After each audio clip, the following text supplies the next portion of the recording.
Welcome into the Full Tilt Devy podcast on the Full Tilt Podcast Network. We are proud to be sponsored by Underdog Fantasy and the Fantasy Points Media Group. And now for your hosts, Mr. John Arrington and Andy Starr. What's up, guys? I don't know why, but I thought my mic was muted, and I had to actually check and make sure. But I'm your host, Dynasty Coach A, and as always, I'm joined by A Star. Andy, how are you doing tonight, buddy? My mic is not muted this week, thankfully. I'm doing well. I'm ready to talk some people that I just absolutely can't stand as far as Devy prospects are concerned. Absolutely, and we'll probably get into some people that we hate as well, on Twitter and all that kind of stuff. I was just accused of being the fantasy receipts guy, and I'm. Wait, you're not? I'm probably not him, so I just let's just skip all that. Like we actually, can we cut that? Investigation. Can we cut that from the pod? We don't even need that. We'll edit that out. Yeah. Okay, good. So we are not here to talk about other people per se, but we are here to talk about the players that we hate, and so yeah, it's going to be a lot of fun because I have a lot of hatred in my heart, and I'm ready to get that hatred out. But first, why don't we get into some news and notes and talk about some QB changing of the guard? We have some QBs that have fallen off, gotten hurt, whatever it is. But we have some players like Cade Klubnik, Jake Garcia, and Connor Weigman that are all players that people have gotten pretty excited about in the Devy community all offseason. There was definitely times where people were saying Cade Klubnik was going to steal his job and all that kind of stuff. I even heard a lot of Weigman talk and all that kind of as well. Actually, Jake Garcia has been talked about quite a bit as well. So I guess that's why we're talking about these three players. And I will say, I didn't watch all three games or anything like that, but just from what I saw, there wasn't anything amazing going on. But and I'm not even sure that 100% of this is like a changing of the guard or anything. I'm pretty sure there were some injuries involved. Hopefully Andy has some more information on that. I do. I think the only one that was a true, pull the starter was Cade Klubnik coming in for DJU. DJU was going to lose them the game against Syracuse last week. They were down at halftime based largely on what the defense was doing to DJU.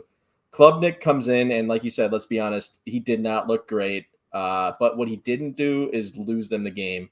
DJU had 3 turnovers before Klubnik comes in, and Clemson staff didn't ask him to do anything once Klubnik got out there. So he only had 6 dropbacks in a quarter and a half of play. He only went 2 for 4 for 19 yards, so very game manager-y. He just sort of let Will Shipley and Phil Maffa pace the offense. But what it does tell you is that DJU is done at Clemson. He could have stayed in and did what Klubnik did, but the coaching staff they're just over it. Too many mistakes, almost cost them their entire season in that game, basically. I mean, you lose to Syracuse, you're done.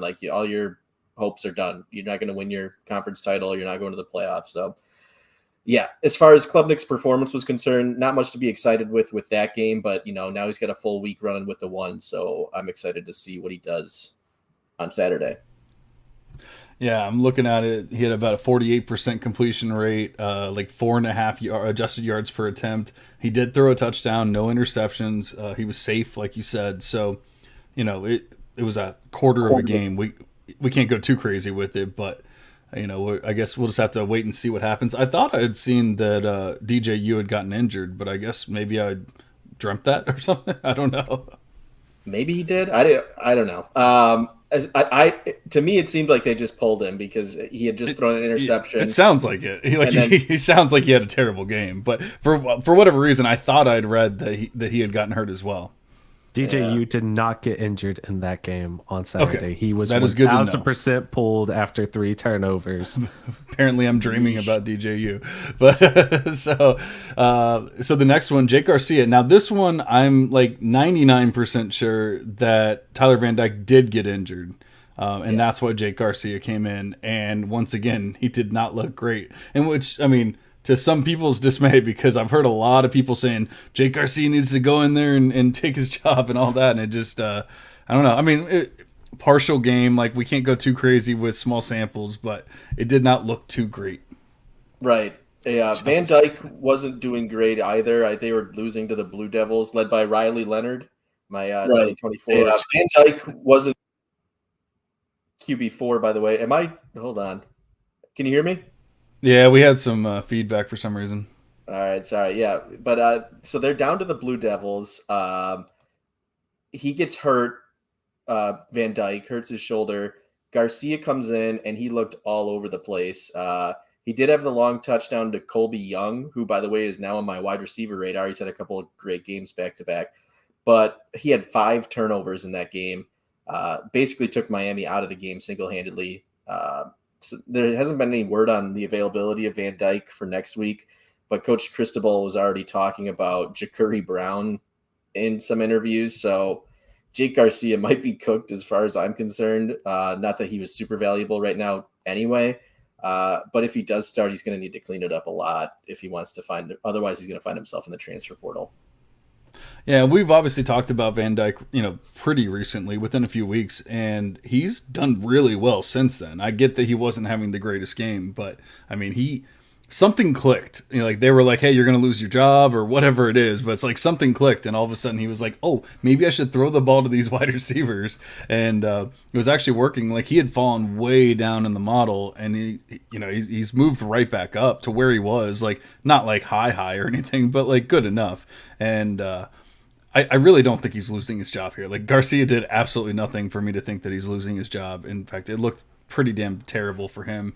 And so, you better throw that IBWT up there from Toronto Dave, because that's in Beth We Trust, baby. And Debbie Beth, my model, that's you got to trust, big trust. And then the last one was Connor Wegman taking over. I honestly, I did not watch this game. I do not know exactly what happened. I looked at the stats, and once again, it did not look fantastic here. Yeah, same situation. Well, Haynes King, shoulder injury as well against South Carolina. We talked about Wegman last week, saying that Jimbo Fisher really needs to give him a shot. But he does get put in a tough situation. Like the other 2 QBs, like you said, didn't really do much to impress. Didn't turn the ball over. But as far as this offense is concerned, this season, I don't think anyone outside of Devin Achane is, worth even talking about. I still like Evan Stewart and to an extent Chris Marshall, but it's just not going to be an exciting year for them. And now that we've seen Chris Marshall suspended indefinitely, so it's just a very ugly scene down there in College Station. And I know we've been talking about Jimbo Fisher getting fired. Some people think that because he has this ridiculous $85 million buyout that he's going to be there another year or two. I don't think it's going to happen. I think this program doesn't have patient boosters. If they're forking up money to get that, huge recruiting class that they did last year, I think they're going to pay that money to get Jimbo Fisher out of here. But as for Wegman, same thing with the other guys. We just need to see more because it wasn't really like a great performance. Well, it wasn't, but when you look at what Haynes King has been doing, it was better than Haynes King is averaging 5.6 adjusted yards per attempt. Wegman came in and did 6.1. It's not great. It's not good, but it's better than Haynes King. I mean, this is exactly what we were talking about before, where why not just put the young guy in and see what you have? Because King's not the guy. That's not the answer. And so just put this young guy in, see what he can do. I mean, he was right around Haynes King's numbers in his first start, that kind of thing. So it's not amazing looking, but I feel like this one is a lot more promising than the other 2. I don't know how great I feel about the other 2. No, for sure. Speaking of not feeling great, it's starting to get really worrisome with JSN. This is getting bad. And the worst part about it is, we keep seeing him going out on the field and trying to play, and then I think he played a quarter, not even a quarter, 7 plays or 2. I think my buddy Anand is a big Ohio State fan, and he said that he played 2 drives, and so I'm like, well, that's not good. This is the clear cut wide receiver 1 in Devy last year, and he cannot get on the field. And meanwhile, we have Emeka Egbuka, whatever the hell you want to call him, and Marvin Harrison Jr. just bawling, and Jason can't get on the field. What do you what do you do at this point? Because it's really tough. Like I understand that a lot of the Devy community wants people to be like, or wants to just be like, hey, like nothing ever happened. He never got hurt. Like he's still the wide receiver one and everything. But we have to be like, hey, this guy hasn't been on a field for 8 straight games, and these other guys are balling. I don't know. Like it's not looking amazing. I'm not like shitting on the guy. I'm not saying he's going to be terrible. Like I still love him, but I don't know if he's the wide receiver one anymore. Right. No, and I don't think the coaching staff's really doing him any favors the way that they've been handling it. It certainly appeared like he re-injured that hamstring. Ryan Day claims it's all part of the plan to reintegrate him slowly into the offense, which I'm not buying that. But he ran 13 routes on Saturday. He got targeted on 3 of them and only caught the 1 pass for the 7 yards. But I want him shut down until at the very least, the Michigan game at the end of the season. At this point, his value is what it is. If you keep strutting him out there at 75% for him to run 25% of the snaps, it's going to hurt his value. It already has, obviously. If you feel like you need him to beat Michigan, then I think you play him. But if not, I think you sit him for that game too. Now, if they go and make the playoff, you obviously revisit it then. And of course, if he's healthy, you have to play him. But what they're doing right now benefits nobody. So I just want him to end the mess. Julian Fleming, who he's kind of the butt of a lot of Devy jokes. He's been playing well enough. I think you just rest JSN until you need him. Yeah, I was gonna say, like, I don't think we need to see JSN anymore. Like he is what he is at this point. Like he's probably still going to be picked in the first round of the NFL draft, and then no one's going to care what happened this year. Just like with Jamar Chase and other guys that have done it the same way. But I think that they don't need JSN. Like JSN is definitely nice to have, but they have Julian Fleming, they have Jaden Ballard. Like they have these players that can fill in and go out there and be good enough on top of Emeka Egbuka and Marvin Harrison Jr., which is more than most teams already have. Is there an outside chance for Devy players that JSN decides to go back? If his advisors tell him that his stock has dripped at all? Just curious, because I know that's been a question. By the way, Tommy T's here, but I don't think so. I mean, it's a good question, but I don't think there's any way. Like I'm sure people were asking the same thing about Jamar Chase when he opted out, like for the entire season. Like, oh, is he going to come back? No, dude put up like 1,800 yards and 20 touchdowns. Like he's not coming back. Jason did what he did last year, and then we saw what Garrett Wilson and Chris Olave did in the combine. Have done so far, in their rookie years. Like to me, there's no way Jason's going back to school. Yeah, I mean he's going to be a first-round pick no matter what. So if he goes back, maybe he becomes a top 10 pick, but he might as well just go at this point. He's a first-round pick. Yeah, I mean, I guess there's always the chance that he could Olave and still become a top 10 pick, but I don't think that it's going to be an issue. I think as long as he can show that he's healthy at the combine, that would be the big difference. But I mean, it's a freaking hamstring. Like he should be healthy by the combine. If he's not, then we have some major problems. For sure. But why don't we go ahead and take a quick break, and then we will get into the hate. He's on the hunt. Over the last 2 weeks, this player has seen his production skyrocket because the team is relying on him, and so are your fantasy football teams. Josh Jacobs this week is rolling in with the last 2 games against Kansas City and Denver, 2 decent defenses, having over 80% of the snap share. He is touching the ball frequently. His last 3 games, he has 5 targets, 6 targets. He's caught 5 passes in each one of those games. He is eclipsing well over 100 yards per game over his last 3 games, which coincides with them taking Brandon Bolden and going, don't worry, the big boy's here now. So Josh Jacobs is walking into that huddle with his budgie smuggler and taking over.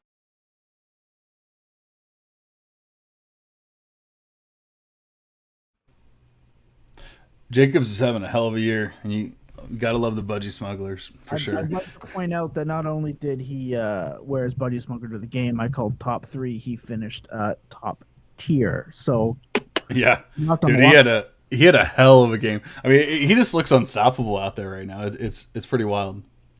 He's carrying my team in Scott Fishbowl right now. Oh man, I love to top see 100. it.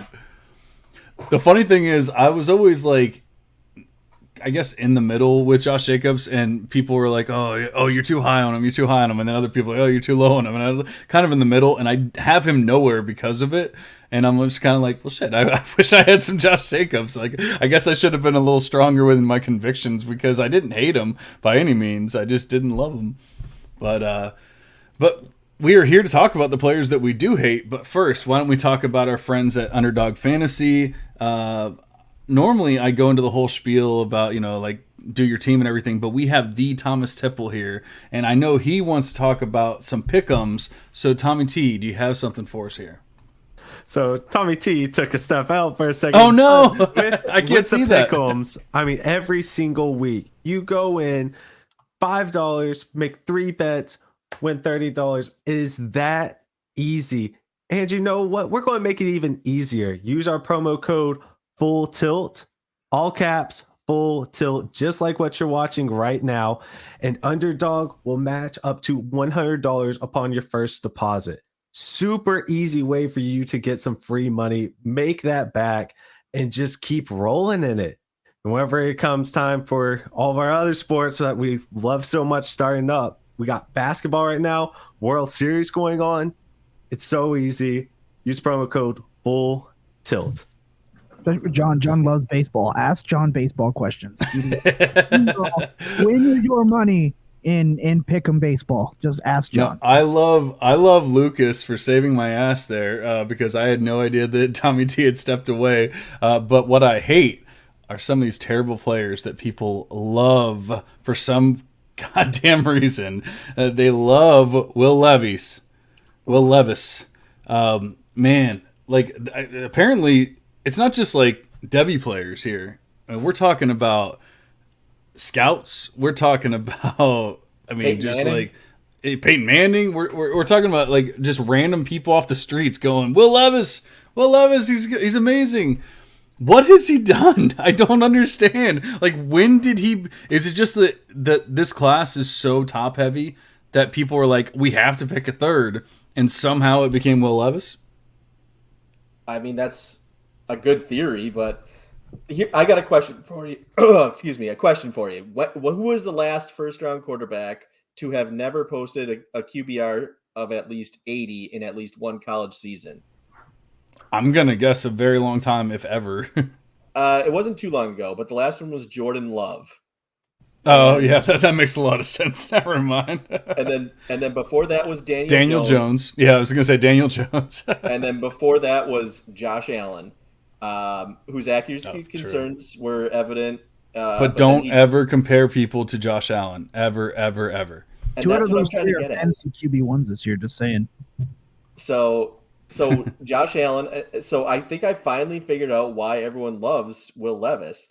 And if you look at the profiles with him and Josh Allen, they're very close to identical. Will Levis actually, might have the edge in the accuracy department. He definitely does. So I think that people actually think that he's going to beat Josh Allen. It worked for Josh Allen. He's this big 6'3", 6'4", 240-pound quarterback. And I think they just think Will Levis fits that archetype of this guy who's big. He's got the rushing upside. But to me, that's such a huge gamble. And I feel sorry for whatever franchise buys that lotto ticket thinking that that's going to happen. In my mind, he doesn't set himself apart from any of these other QBs in the 23 class. He does things all right. I'm going to be watching intently on Saturday when they take on Lucas's Volunteers, because I think that game is going to have extreme draft implications. Hendon Hooker versus Will Levis. It's basically what everyone's arguing right now in our draft community. Yeah, I'm right there with you. I mean, the biggest thing for me is the interception rate. And, I've talked about it in the past before, but like your top guys, CJ Stroud, 1.5%, Bryce Young, 1%, Drake May 1.3%, Caleb Williams 1.2%, Hendon Hooker 0.9%, Grayson McCall 1.1%, Will Rogers 1.4%, yada yada yada. Will Levis 3.5% interception rate. That might not sound that different. Like it's only two, that's only 2 points, but like that's a huge difference. Like when you're talking about the amount of interceptions and everything, like anything over the 3% range is like wild in college football. Because college football is easier, so it's not like you're going to move to the NFL and all of a sudden you're nope, I'm all done with those interceptions there, guys. Like it's only going to get worse. And then you're talking about him being like mobile and like able to run. He's closer to like Talia Tungavailoa as far as like yards per carry and stuff like that than he is to like a Jaden Daniels or someone like rushing like that, like with true rushing ability, Anthony Richardson, whoever, JJ McCarthy at 5.3 yards per carry, Talia Tungavailoa at 2.3, Will Levis 3.4. Like, he's right there in the middle. He's not like amazing. Like I'm sure he's mobile, like he can move in the pocket. That's great. Like we want to see that, but he's not a rushing QB. Like that's not anything that we love to see. The adjusted yards per attempt are good, not great. And it doesn't make any sense to me, like why he is where he is. And in fact, I actually think I'm hoping that I'm wrong with his QBR here, because if his QBR is as low as that I'm seeing in the model, then that is going to be a problem. But I'm going to go ahead and assume that he doesn't. What do you have it at? I think it's like 65. I have a 66.8% or a 66.8 QBR. So I guess that's that is right. Accurate then. Okay. So yeah. I think it's less than that. Yeah. I mean, that's what I have. And it is, that is bad. That is very, very bad. So, yeah, he is not a first-round QB. I don't know why people are expecting him to be. And even if he is definitely not Josh Allen. And it's going to take the right team to invest in him, give him 5 years like they did with Daniel Jones to even get like a decent season out of him. So that is not what you want to draft in the first round of your rookie drafts. So I do not understand why people love Will Levis, and in fact, I would go as far to say that I hate Will Levis. I think people squint their eyes too much to see Josh Allen. They just need to open it up just a little bit, and they will see Daniel Jones, because he fits so much of the same profile of a quote-unquote pro-style offense. He has a very respected offensive coordinator in Rick's I'm going to mess up this name, but Rich Scangarello, who was quarterback coach for the 49ers. He was offensive coordinator for the Broncos for a little while there. I mean, he's coming from a program that people really respect what they're doing right now. I hate to say that. It sounded very sour coming out of my mouth talking about Kentucky. But he reminds me so much of another quarterback who came from a blue basketball school in Daniel Jones. You wouldn't spend a first-round rookie pick on Daniel Jones.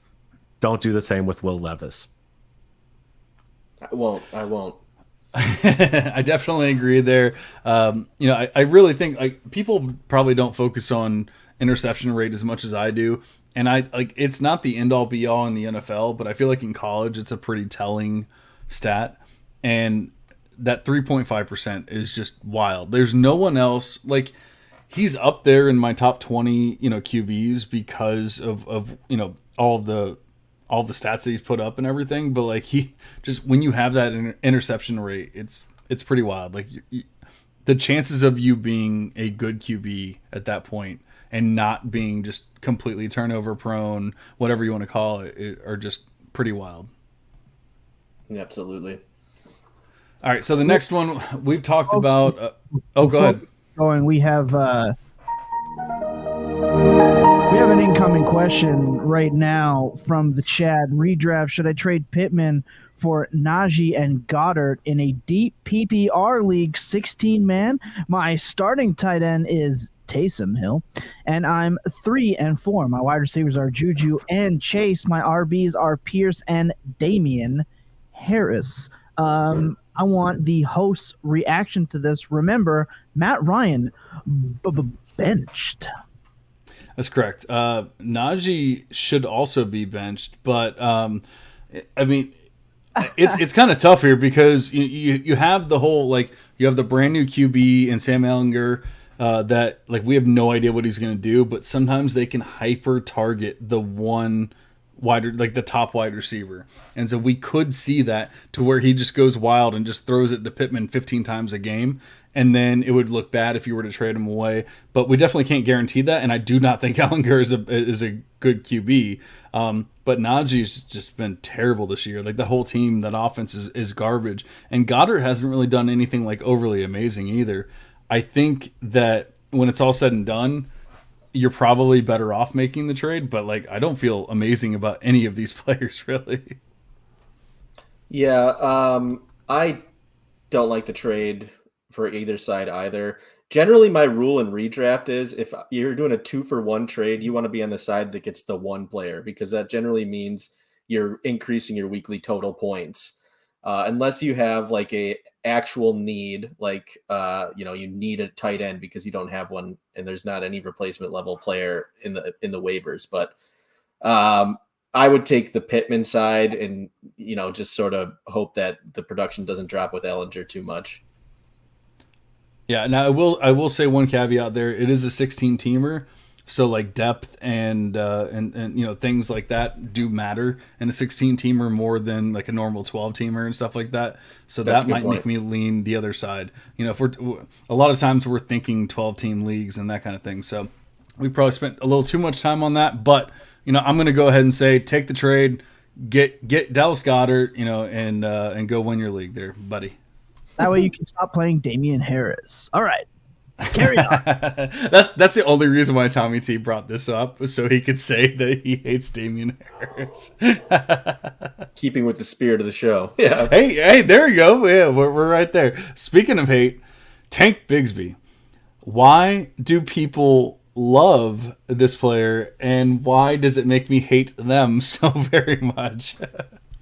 I get so angry every time I see rankings where he's like top 5. I want to say things, but I like the people that are posting about it. So I'm like, I don't want to start anything right now, but I'll just say it here. I can't believe we're still talking about him. Ironically, he played a pretty decent game after the last time we shit on him. He took Ole Miss for 180 yards and a couple touchdowns, but that's one game this season against a quality opponent where he ran for more than 52 yards. The receiving chops are not there. He's got less than 1 yard per route run. Pass blocking is below average. He's a plotter at his absolute ceiling. He has the Jordan Howard career arc written all over him. Again, as his ceiling. I tweeted earlier today their yards per team play graph from the Campus to Canton metric tool lines up perfectly. Some might argue that his reception market share has gone up this year. That's only because Auburn's dump-off rate has gone way up this year. If you look at his reception yard market share, it hasn't improved at all since last year. So I don't think he goes pro still, honestly. If he does, I'll be completely out on him. But I think he either needs to stay another year or transfer and just be like Alabama's running back next year. But that's probably not going to happen. But it's bad for me and Tank Bigsby. Ditto. That's all I can really say. I don't get it. I don't understand it. People are blaming the Auburn offense. That's why that's why Tank is so bad. Like they're the only offense in college football that's bad. That's it. Like there's no other offenses that are hurting their running back. No, it's only Tank. Like he could possibly get drafted. Like it could happen. I'm not saying that it's impossible. I really feel like it's the whole Zamir White, Isaiah Spiller, like that kind of thing where these guys get hyped from like their year one production and then they just never live up to it. And, we see those two players in the NFL and we're like, well, where are they? Well, they're backups, like they're not good. And I don't know that Tank will be that bad. Like I still have him in like a decent range, but people love him. And so I feel like I have to hate him at this point. Yeah, I mean, I'm with you. I think he's definitely going to be in the NFL. Like he's going to get drafted. Right. He's got the numbers. He's in the SEC. It's just a matter of, is he going to be successful in the NFL? And if he is, it's like I said, it's going to be that Jordan Howard career arc where he has like 2 really great seasons where he just gets volume carries, and then the treads off the tires, and then he's nothing. He has a worse profile than Kerryon Johnson. Oh. I mean, well, to be fair, Kerryon, like he was more hurt by his knee or knees or whatever than anything else. Like he was a decent player. He could have been great. Yeah, he could have been good at least. But I mean, the thing is, like, he's never surpassed 1,100 yards, and in college football, like as a running back, like that's not amazing. His receiving profile isn't insane or anything like that. Like it's decent. I just his size is not ideal. It's fine. Like I'm not gonna hate on him for it or anything like that. But he could probably gain 5 pounds before the combine and be sitting there around like 215 or whatever. But I'm like, there's nothing screams stud, and yet people are like, we gotta draft Bigsby. Like I just don't get it. It's the name. It's such a cool name. It's such a top tier name. It is a top tier name, and if you ever want to get yelled at by a father for typing a name on Twitter, it'll be because you typed the name Kendall Milton and wrote anything bad about him on Twitter, because his father will go after you every single time. My buddy Levi Valentine posted he was doing Devy profiles at the time, like lesser known players and stuff like that, or just random players, whatever it was. And he was doing Kendall Milton, and he posted a 40 time from like high school or 24/7 Sports, like somewhere like maybe not verified, but like somewhere like trustable, like that kind of thing. Yeah. And he posted it, and the father goes, "That's from this and this and that." Like it starts yelling at him, like that's not the right 40 time, and we're just like, okay, dude, like calm down. But man, it's not just his dad. The hype has been insane, and people still talk about Kendall Milton, and yet the dude has never done a damn thing. I don't understand it. People, the only thing I can get is that he's a Georgia back, and people are like, "Oh, well, they always get drafted." Well, look at the last 2 that got drafted. Like that how great has that worked out? And that is exactly what somebody posted earlier this week. This is why I threw him on here. Somebody from Dynasty Nerds put him in their top 5 or 6, I want to say, ahead of guys like Blake Corum, Kendre Miller, Zach Charbonnet, and Chase Brown, who I know you don't like, but I think Chase Brown's better than Kendall Milton. And they just say, oh, well, he's got the Georgia name. I think, they're going to get drafted to the NFL just because he's a Georgia running back. And that's not analysis. Like, this is unreal take lock that's gone on for Milton for over 3 years now. It might be injury related, but we can't give him a pass into the NFL without any production. The best ability is availability, and he's never had that. He's never had a yards per team play over 1. He's never had a reception market share of even 2.5%. I don't know what we're expecting this guy to do in the NFL. He's been outplayed at Georgia by James Cook, Kenny McIntosh, Zamir White. Again, I mean, I think this guy, he needs to transfer if he wants to even resurrect any sort of value, because at this point, Branson Robinson and Andrew Paul are coming up behind him.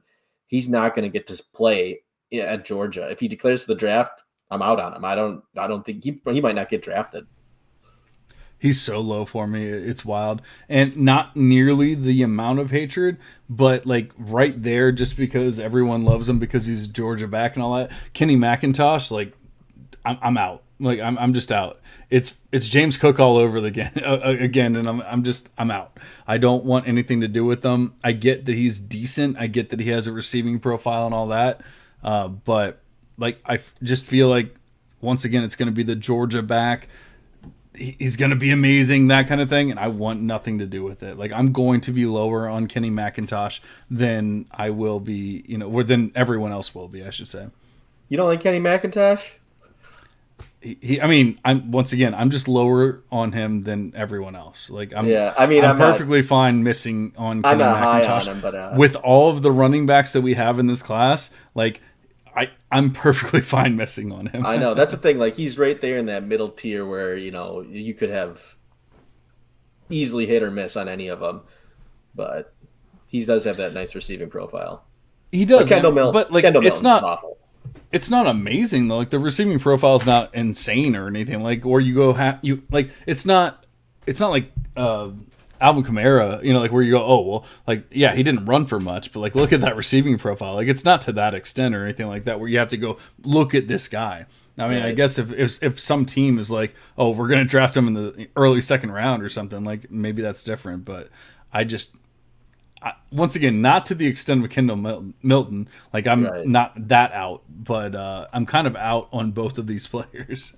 I understand that these are two completely different backs, but the way that their names get resonated throughout, Devy kind of resonate or kind of rings true to me, and that's Kendall Milton and Master Teague a couple of years ago out of Ohio State.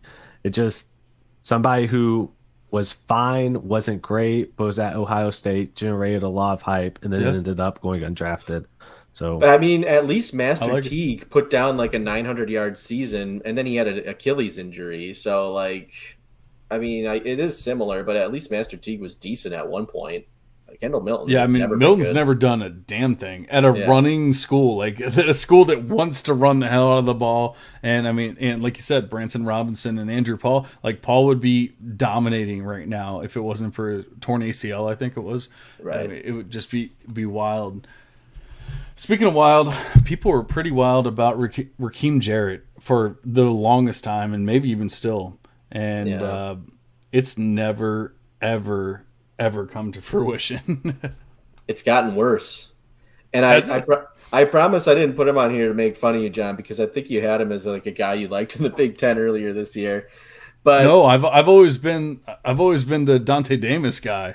oh, okay. Oh, that's right. All right. Yep. I was with you on that. Yeah, no, fuck Rakim I Jarrett. don't- I'm sorry, I don't should have know. said that, but I don't know who was on Rakim Jarrett, but yeah, this year his yards per team pass attempt has actually dropped to measly 1.32. Yards per route run is under 2. He's been outgained by their tight end Dykes. He's been overshadowed from a receiving standpoint by Florida transfer Jacob Copeland, who offers more big play ability, I'd say. And then they have Roman Hemby, the sophomore running back, who's been a legitimate receiving threat too. So they just really haven't needed him. And you would expect a 5-star recruit who comes to a school like that to just sort of take over the room and at least post like a 30% market share. But he's barely eclipsed 20% in his best season. And that was last year when like Demas got hurt, a few other guys got hurt. And for the cost that people were paying for him, even this offseason, it's just a massive disappointment because it's not like Maryland, isn't throwing the ball a ton either. Talia's been he's thrown for at least 270 yards in 5 of the 7 games he started.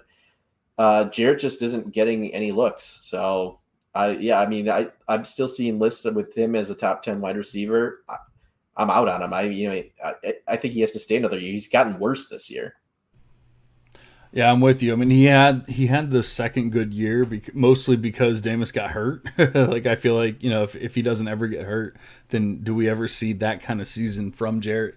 But I mean, he's just falling off hard.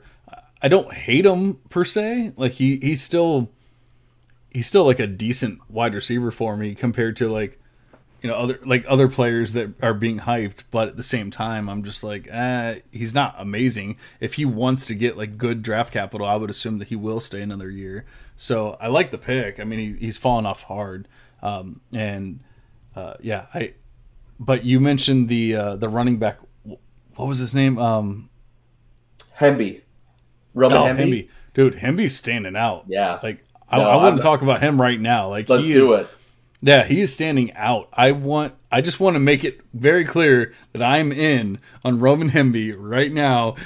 On October 26, 2022, I'm in on Roman Hemby because like dude is looking good. No, I just waiver claimed him on every C2C league I have because this is like the waiver weeks in a lot of them. I got him everywhere. I think I got outbid on one, but I got Riley Leonard, so I was all right with it. Oh, there you go. I mean, how did Leonard look in the game this week? Because I know we had talked about the game, but I didn't actually look at what he did.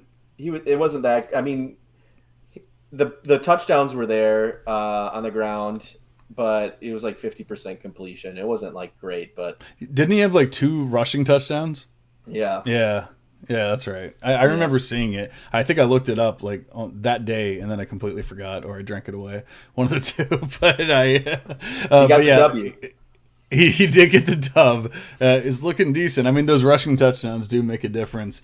But is there anyone else that we truly hate? I mean, obviously we hate a lot of players. We hate Anthony Richardson, but we talk about him all the time. Do we really need to talk about why he's so terrible and why everyone loves him for some reason? Like, oh, we get it. He's big and fast. Like, oh no. I think that we have established it, and I think that a lot of people have come to terms that he's probably not going to be coming out in the NFL this year. Not everyone though. Like I still hear people talking about him. Or the new thing is, oh well, he's going to be the 101 for next year, for 2024.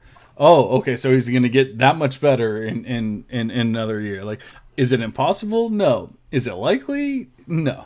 And that's like how big of an insult is that to Caleb Williams and Quinn Ewers to just say like, oh, he'll come out and just be better than these guys who are like generational prospects, you know? It's ridiculous. Are we at all concerned about Quinn Ewers? I was just about to say, but man, I know he's only actually played in 4 games in his whole career so far in college, right?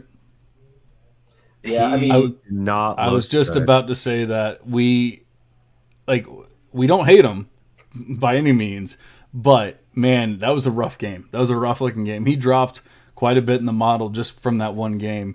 And I mean, it's a small sample. Like he's only played 4 games. So of course he's going to drop on a 25% differential there. But like, yeah, what do you think of that one game? Did that change your mind at all? Or are you still all in? No, it didn't change my mind. He's got the game against Alabama. He's got a few other games where he looked amazing. You play a 12-game season, you're going to have bad games every now and again. So it happened against Oklahoma State, which isn't very great, but I mean, you go 19 for 49. That's rough to see. But we'll see if he bounces back. I'm not, of course, no, you'd be out of your mind if you just said like, oh, I'm out on Quinn Ewers right now because of that one game. I agree with that. Like, I'm not out by any means, but like he was definitely moving up into that top tier. I never had him in that top tier like people wanted him to be, or at least some people. But he's dropped from that and not already being in the top tier. So like I'm not out. He's fine. Like he's still in that like playable, like draftable kind of player. But I need to see a bounce back here, or else it's going to be not great. Now I will say, compared to his counterpart, that when he was out, like he is helping the Xavier Worthies, the Jatavian Sanders, like he's actually helping those players more, like by hitting them. But man, that was a rough game. Yeah, and it's games like that because I've got him and Caleb Williams as sort of like neck and neck. So like I have a game like that, I'm like, okay, well now Caleb Williams is like ahead by a little bit, but they're like so close for me right now that it doesn't really matter. And I think that's the good thing. Like you can see a good Devy analyst when they say something like that. Like it's constantly moving, it's constantly shifting. Like it shouldn't be, oh, I love Quinn Ewers, he's here. Like right. No, it should be like he had a great. Caleb had a great game. He's going to move ahead. Quinn had a crappy game. He's going to move down, like that kind of thing. And it should be that way for the rest of their careers because we only have 36 games total. Maybe if they actually start all 36 games before like they're technically supposed to go to. To the NFL, like that doesn't give us a lot of time to really figure out who these players are and all that kind of stuff. So we have to take every single game.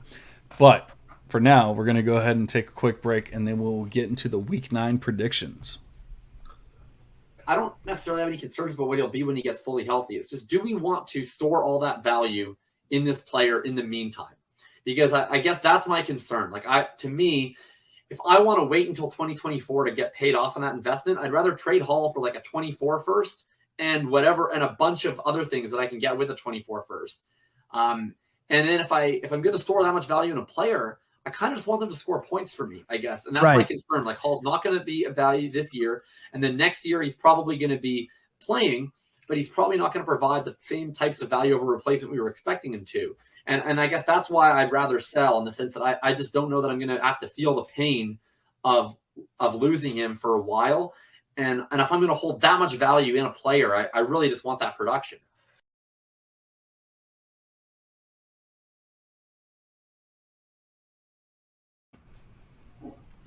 I honestly was not paying attention to that one because I was being asked a trade question off air as we were listening to that. But Andy, do you have any rebuttal to what they said?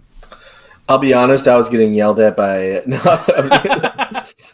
All right, I will answer that one then. About Breece Hall, I understand not wanting to wait to see return on that investment when you can get a lot more stuff that you would be holding for in the future anyway. So I can see it, but also it's Breece Hall, so that's really tough to sell right now. Yeah, that's so tough. A lot of people are saying sell high, sell high, sell high, but the problem is that people are giving you lowball offers. I don't know if you can sell high right now. Like it's amazing, it's Breece, but like I feel like people learn their lesson from like the Saquon Barkley trades and stuff like that. You know, because I saw Saquon get traded for like JT plus when he tore his ACL. And people are like, oh, yeah, I'm not doing that again. So I don't know that you're getting that kind of stuff anymore. Yeah, it's tough with injuries like that. But if you're on a contender and you had Breece Hall, I feel like you might want to make one of those moves, you know, one of those losing trades just to. Yeah, losing trade's fine, but like there has to be a line set, you know, like you can't lose too much when you're talking about a player like Breece. Like we saw, he's a stud. But speaking of studs, talking about week 9 or our week 8 predictions. Just you? Did I lose? I honestly don't even remember. Yeah, I don't even remember what I picked. But like, you let's picked just assume that I won. State. All right. Oh yeah, I did. That's right. But I mean, they lost by 4 touchdowns. I said they wouldn't lose by 3. I wasn't that far off. You know, come on. No, okay. Well, Vegas doesn't look at it like that. They still take your money. They do. I've actually found that out over time. But I nailed. I thought it was a trap game, but I still bet it anyway, and Syracuse won thanks to DJU putting up one of the worst games of his life. And I'll take the win there and get back on the winning train. But this week, I'm looking at potentially the worst game of the week, maybe of the whole college football season, and that is Northwestern at Iowa. The total of the game currently sits at 37.5, with Iowa being an 11.5 point favorite. I have to believe that Northwestern doesn't even score a point on this Hawkeye defense. So that means Iowa would need to score 38 points to hit the over. And I just don't think that there's a chance in hell that that offense can score 38 points. So this may be another trap game. 2 bad offensive teams can sometimes catch fire and score like 50 points. But let me take the under at 37.5, which is super low total. But if I have to take a bet against the spread, I would take Iowa at home minus 11.5. But I really can't imagine this game ending with either team scoring 20 points. Yeah, I'm right there with you on that one. But like the only thing I hate betting like huge lines. You know, it always feels so random and everything. I can't possibly something could go wrong, like that kind of thing. And so that'd be the only issue that I have with it. But you know, I'm looking at like a Utah versus Washington State. You know, wondering at +7 for or -7 for Utah. I mean, I should say like that team's so much better than Washington State. Like why are we only at -7? I don't get it. And you know, like you guys have figured out at this point, like I don't go wild into like researching bets and that kind of thing, so don't listen to me. But that game feels off. It just doesn't feel right.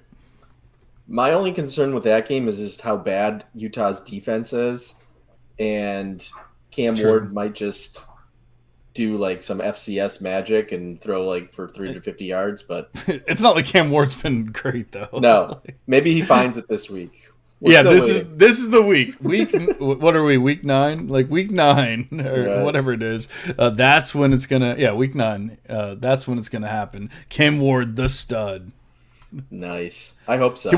Can we talk about Cam Ward as a player that we hate? Because I do. I hate what he did to me.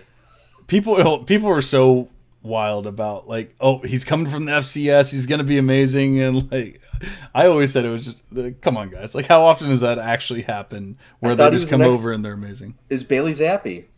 It was the Bailey Zappi formula. Bailey Zappi is the Josh Allen of college football. I know.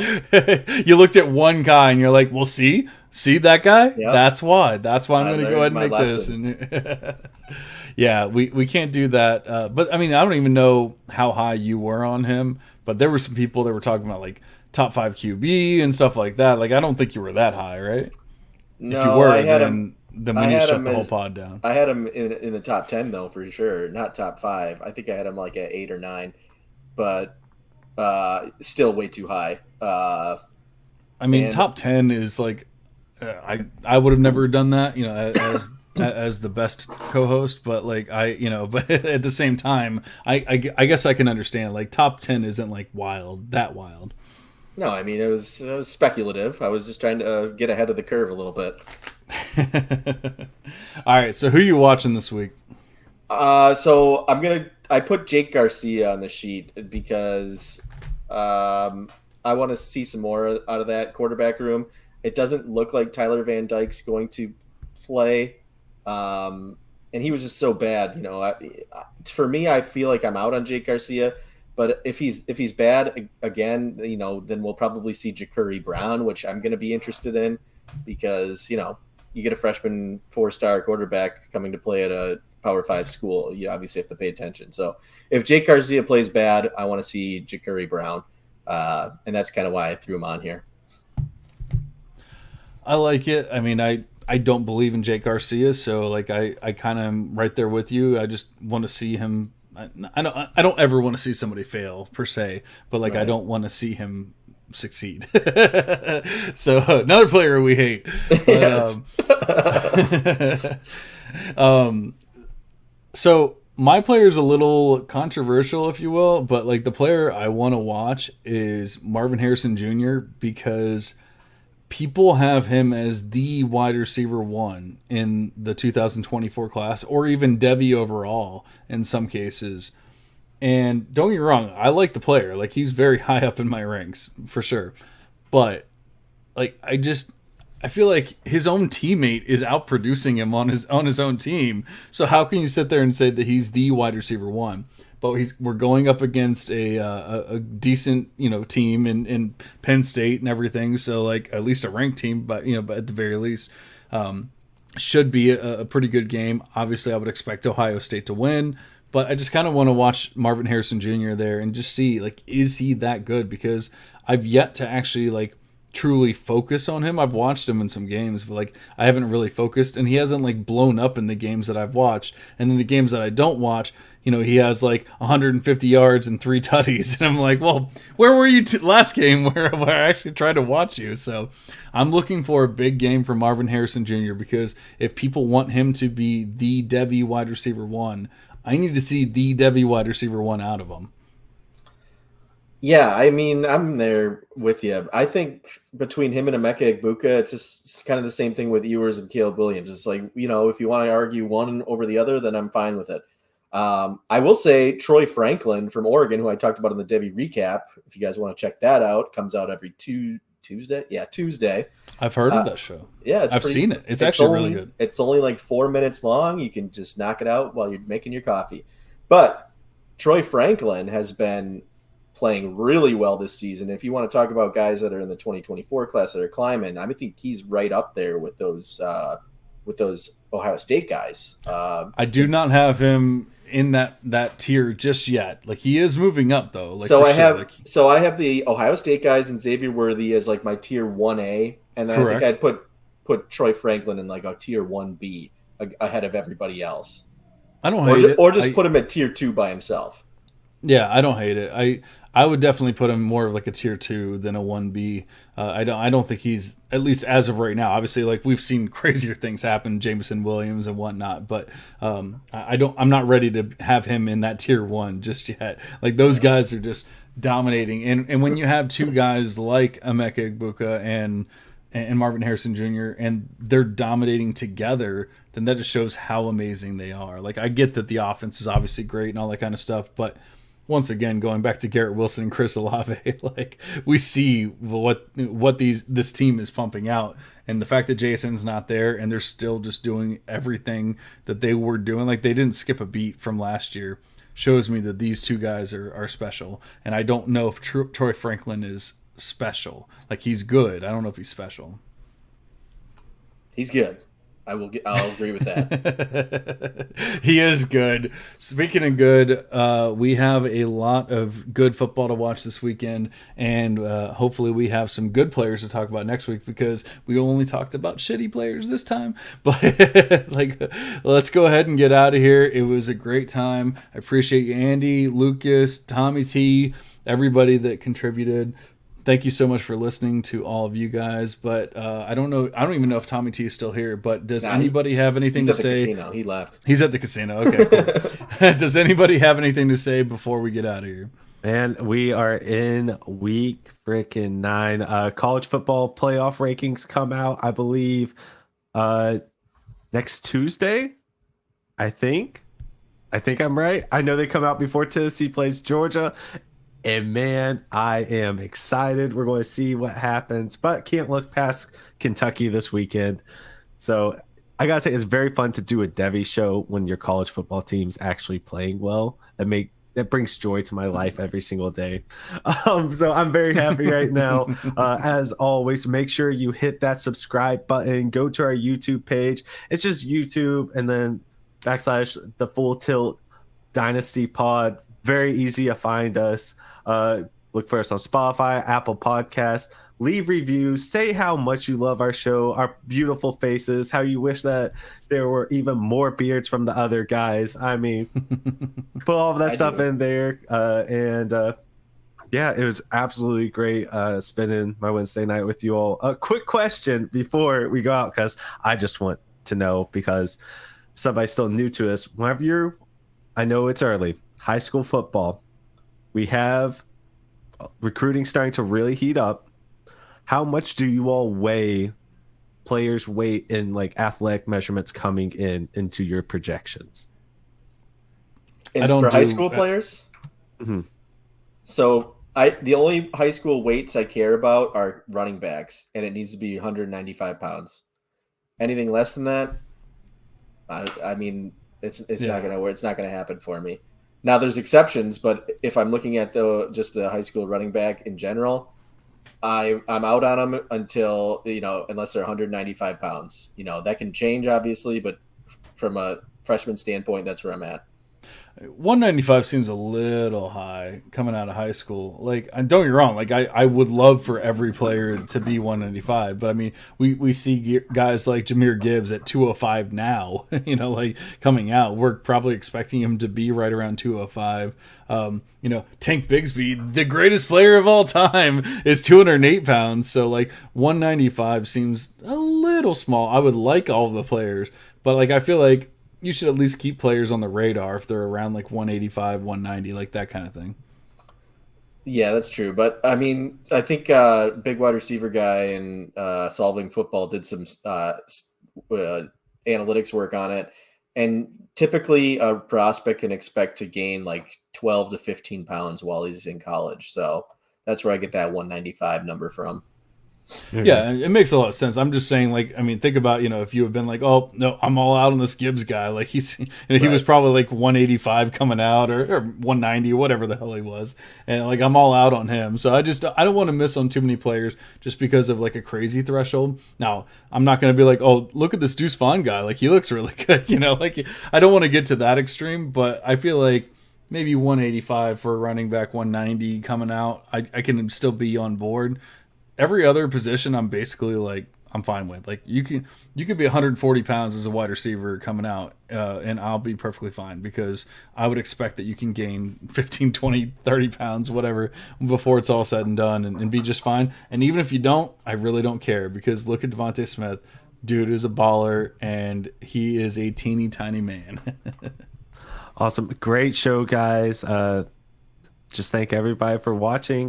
Like I said, hit subscribe, leave us reviews. That is what helps us out the most. Let us know what we're doing right. Let us know what we're doing wrong. And I challenge anyone out there to find a show that puts out more content than what the Full Tilt Podcast Network does. Every single day, giving you all stuff, have shows or at least some sort of review coming out at least 4 days a week. Make sure you all are checking it out, hitting subscribe, going to truenorthffb.com/full tilt to find a central location for all of our fun stuff. Like I said, check out our YouTube. Absolutely. Thank you so much, Lucas, for all that you do. You're doing a smash job there. But we're going to go ahead and get out of here. See you guys.